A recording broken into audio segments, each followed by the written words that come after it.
Well, thanks for joining. So what I want to do today is to give you a quick tutorial on how to edit the school website. So the first thing you want to do, open a new tab in your browser and go to the school website. Once you get to www.eagle-grove.k12.ia.us, you'll notice in the top right-hand corner there is a login button. When you click on that, it'll bring up a new page and want you to enter your login credentials.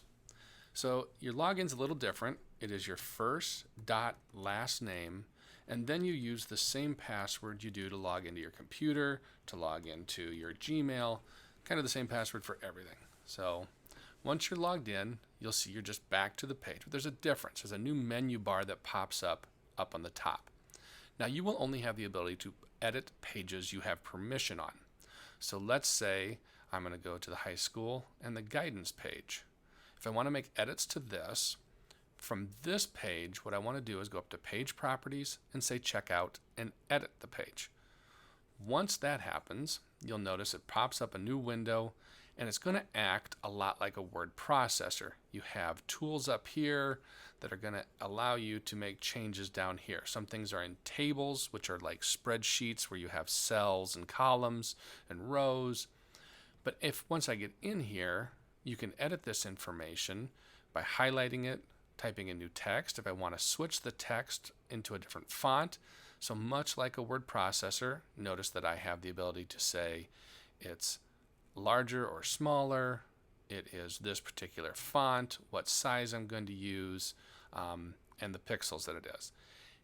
If you want to add in images, so let's say we want to take this image out and add a new image in, that's a little different. What we actually want to do at that point in time is go through and add in what we call Image Manager, or if it's a document that you're going to post in, you use Document Manager. But these are the tools up here, these management tools. So I'm going to click on Image Manager. And so the first thing it will ask is, do you want to use a picture that currently exists? If it's not a picture that is currently in existence, what you're going to want to do is make sure you have a folder for you. So we'll go to the image folder, and we're going to actually click this button right here, create a new folder, and you put in your name or your title. Once you're in there, you'll actually go to your folder, and inside of there you'll find the pictures that you may want to put up. And if you need to add a new picture in, you simply go to this upload button inside your folder. You're going to go ahead and here, this select button allows you to go through your computer, and inside a Dropbox, under photos, I happen to have pictures of me. I actually pick a picture of Fritz.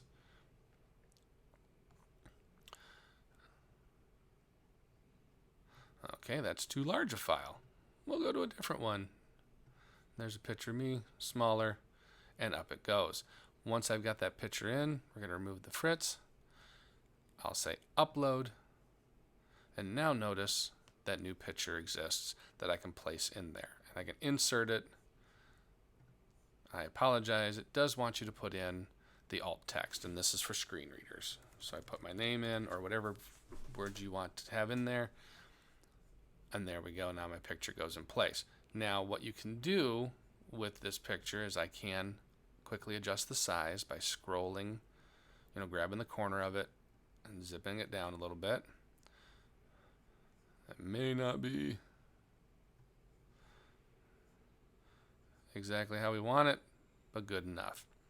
When it's all said and done, when you've made your edits, so in here, notice that I can bold, underline, italicize, I can left justify, right justify, center, or both side justify. Those are the types of the buttons there, just like a word processor. If in here you want to link anything, so she's got a Kappa Delta Phi on her, I may highlight that and say, okay, let's hyperlink this. And I can hyperlink to a doc that I have, or rather to a URL. If I know the URL, I can put it in. What I always try to tell people is if you are hyperlinking, you do want to open in a new window. If they're getting off of our page, don't let them leave. So what it will do is we'll open up a new tab up top for that window when it opens. But again, we're going to cancel. As soon as you make all the changes you need to make changed, you can hit publish down here. If you don't want to change any of these, you can hit cancel. All of those things quite simply go through, and you're able to update that page in that manner. Once you're done, log out.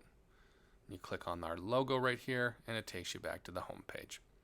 And that should about do it. If you have any questions, as always, feel free to contact me.